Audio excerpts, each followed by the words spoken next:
माहूर येथील प्रधानमंत्री आवास योजनेत मोठ्या प्रमाणात अनियमितता करून तब्बल 2 कोटी रुपयांचा घोटाळा केल्याप्रकरणी शहरात हलकल्लोळ माजला आहे। त्याच प्रकरणी काँग्रेसचे तालुकाध्यक्ष आनंद पाटील तुपदाडे यांनी 4 प्रमुख मागण्या घेऊन 27 जानेवारी पासून नगरपंचायत कार्यालयासमोर आमरण उपोषण सुरू केले आहे। सन 2017 पासून माहूर शहरात प्रधानमंत्री आवास योजनेअंतर्गत अनेक घरकुलाचे बांधकाम पूर्ण केलेल्या लाभार्थ्यांना उर्वरित अनुदानाची रक्कम मिळालेली नाही। त्यामुळे गोरगरीब लाभार्थ्यांवर आर्थिक संकट ओढावले असून शासनाने 2 कोटी रुपयांचा लाभार्थ्यांचा निधी गिळंकृत केला असल्याचा आरोप आनंद तुपदाडे यांनी केला आहे। पंतप्रधान आवास घरकुल योजनेच्या लाभार्थ्याचा निधी गिळंकृत करणाऱ्या सर्व संबंधितांवर योग्य ती कायदेशीर कार्यवाही करा, लाभार्थ्यांचा उर्वरित निधी विनाविलंब त्यांच्या खात्यात जमा करा,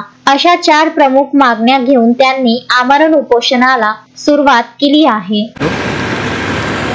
आज दिनांक 27 जानेवारी 2026 आज दुपारी 4 वाजल्यापासून माहूर शहरातील घरकुल लाभार्थ्यावर जो अन्याय झालेला आहे त्या संदर्भासाठी आजपासून आमचं आमरण उपोषणात सुरुवात झालेली आहे। आणि या आमरण उपोषणात आम्ही जिल्हाधिकारी कार्यालय, नगरपंचायत, माहूर तहसील कार्यालय, माहूर पोलीस स्टेशन या सगळ्यांना आम्ही निवेदन दिलेले आहेत। आणि हा जे घरकुल लाभार्थ्याचा जो लढा आहे 2021 पासून आमचं हे उपोषण सुरूच आहे आणि आमचे आंदोलनं पण सुरूच आहेत। पण आजचं जे आमरण उपोषण आहे आमच्या लाभार्थ्याचे मागण्या पूर्ण झाल्याशिवाय आणि झालेला 2 कोटीचा जो भ्रष्टाचार झालेला आहे त्याच्यावर